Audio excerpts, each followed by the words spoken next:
ውድ አድማጮቼ ተመልካቾቼ እንዴት ሰነበታችሁ? እኔ እግዚአብሔር ይመስገን ደህና ነኝ። አድማጮቼ ተመልካቾቼ የዛሬው የትምህርታችን ርዕስ የሽንት ቧንቧ ኢንፌክሽን የምርመራ አይነቶች 4 ናቸው።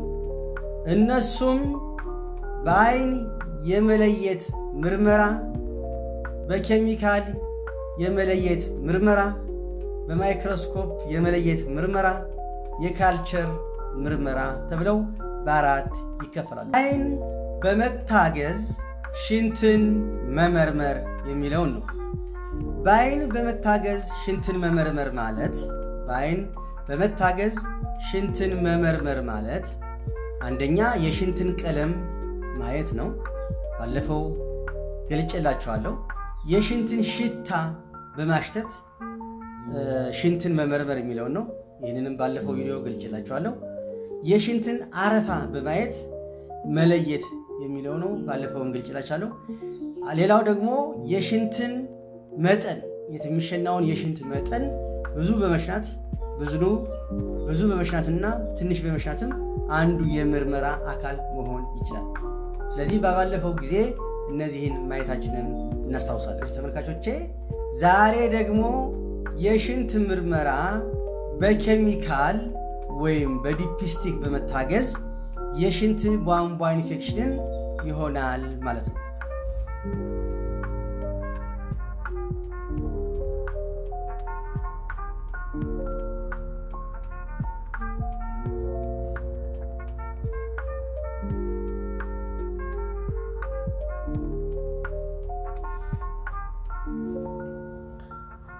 አድማጮቼ ተመልካቾቼ የሽንት ቧንቧ ኢንፌክሽን የምርመራ አይነቶች 4 ናቸው። አንደኛው በአይን የመለየት ምርመራ ሲሆን ሌላው በኬሚካል የመለየት ምርመራ ይሆናል።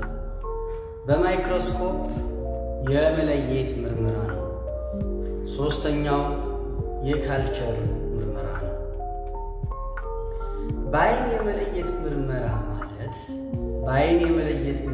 ማለት ባለፈው ቪዲዮ እንደገለጽኩት የሽንታችንን ቀለም ወይም ከለር መለየት፣ የሽንታችንን መጠን መለየት፣ የሽንታችንን አረፋ ወይም ኮረፋ መለየት እንዲሁም የሽንታችንን ሽታ በመለየት የሽንት ቧንቧ ኢንፌክሽን ፍንጭ ሊሰጠን የሚችል ምርመራ መሆኑን ባለፈው ሳምንት ገልጬ ነበር።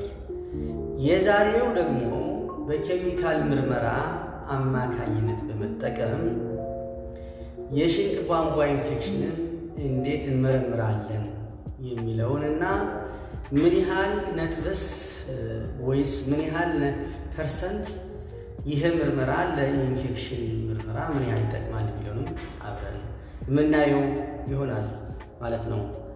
በዛሬው ርዕሳችን ይህንን እንመማራለን።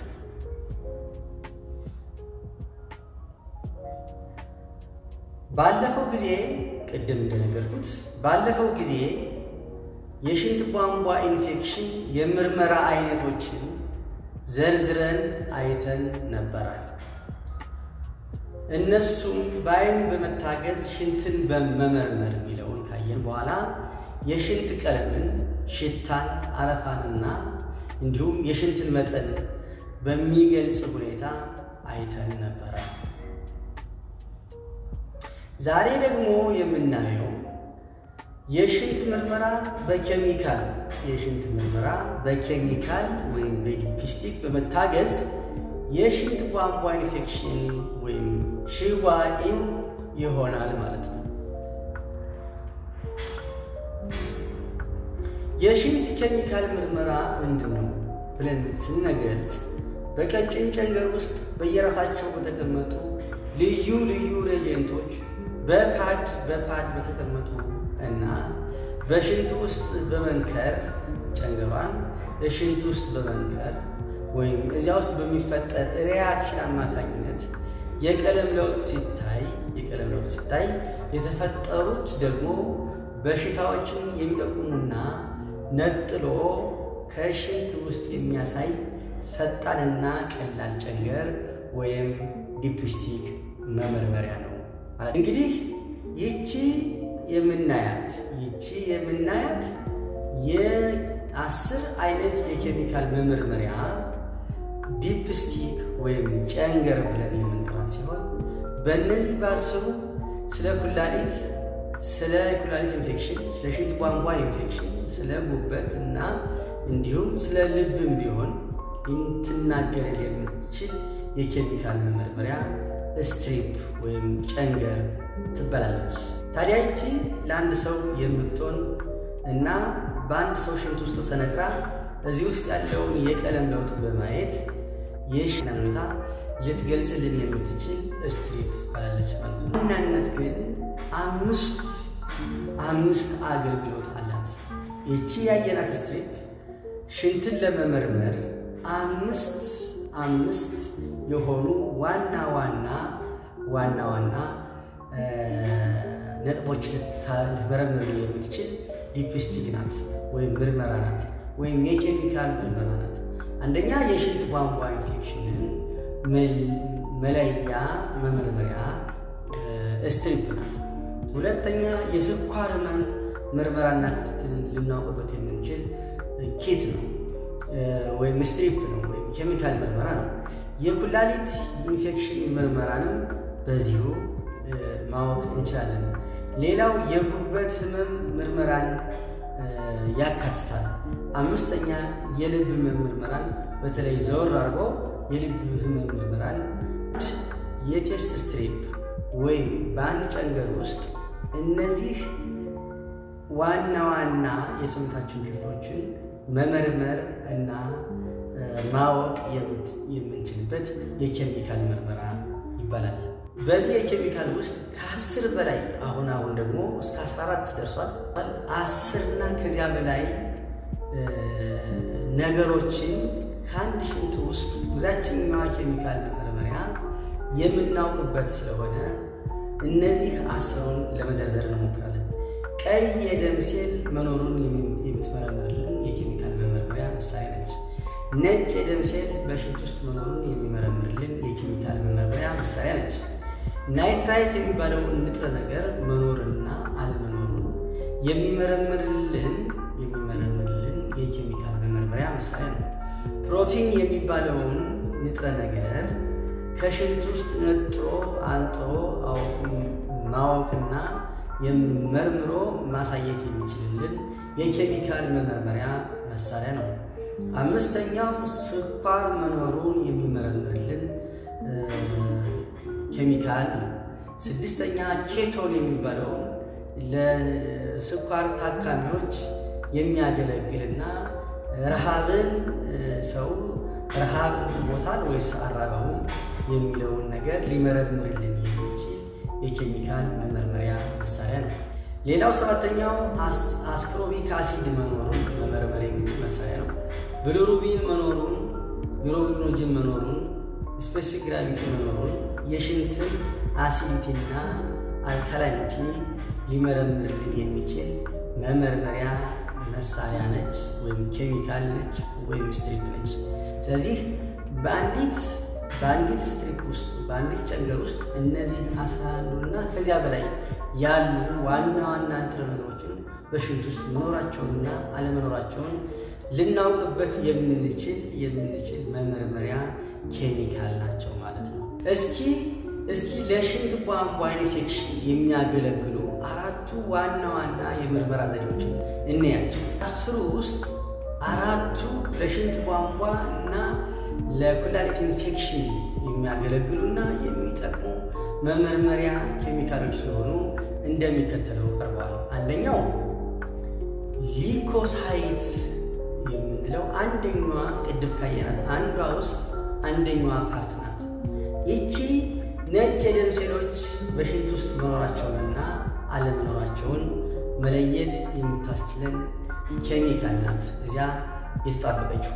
ሁለተኛ ከ10 እስከ 25 ሴሎችን አሁን እንዲያውም ከ5 ይጀምራሉ። አንድ ማይክሮ ሊትር ሽንት ውስጥ 10 እና ከዚያ በላይ ያሉ ነጭ የደም ሴሎችን ነጭ የደም ሴሎችን ዲቴክት የምታደርግልን ለይታ የምታወጣልን ኬሚካል ማለት ነች። ጤነኛ ሰው ሽንት ውስጥ ምንም አይነት ነጭ ደም ሴል መገኘት አይገባውም በጤነኛ ሰው ሽንት ውስጥ። ሁለተኛ ነጭ የደም ሴል በሽንት ውስጥ ከተገኘ የኢንፌክሽን ምልክት መሆኑን መገንዘብና ማወቅ ያስፈልገናል ማለት ነው። ሁለተኛው ቀይ የደም ሴል ነው። ቀይ የደም ሴል በሽንቱ ውስጥ ቀይ የደም ሴል መገኘት ነው። ቀይ የደም ሴል መገኘት ነው። በጤነኛ ሰው ሽንት ውስጥ ቀይ የደም ሴል አይገኝም። ከተገኘ የሽንት ቧንቧ ኢንፌክሽን መኖሩን ማወቅ እንችላለን። ከተገኘ የኩላሊት ጠጠር መኖሩን ልንገምት እንችላለን፣ ልናውቅ እንችላለን። እንዲሁም ኩላሊት በተለያዩ አደጋዎች ተጎድቶ መሆኑንና አለመሆኑን ልናውቅበት የምንችል መመርመሪያ ኪት ሲሆን ከእነዚያ ከአስሩ ውስጥ አንዷ ቦታ ላይ ተጣብቃ ሽንት ውስጥ ሲነከር ቀይ የደም ሴሉን ልታወጣልን የምትችል መመርመሪያ ኬሚካል ነች ማለት ነው። ሶስተኛ ናይትራይት የሚባለው ነው። በባክቴሪያል ኢንፌክሽን በሽንት ውስጥ መኖሩን ሲሆን ያንን ዲቴክት አድርጋ ነጥላ አውጥታ ልንጠቀምባቸው ለሕክምና ልንጠቀምባቸው የምንችል ሲሆን አለ ወይም የለም የሚለውን ምልክት ሊናገርልን የሚችል መመርመሪያ ኪት ነው። ይህ ከተገኘ ቀጥታ የሽንት ቧንቧ ኢንፌክሽን መሆኑን ማረጋገጥ እንችላለን። ፕሮቲን በሽንት ውስጥ ሲገኝ ለጤነኛ ሰው በሽንት ውስጥ አይገኝም። ነገር ግን ከተገኘ የኩላሊት ኢንፌክሽን መኖሩን የምናውቅበት የኬሚካል ምርመራ ነው።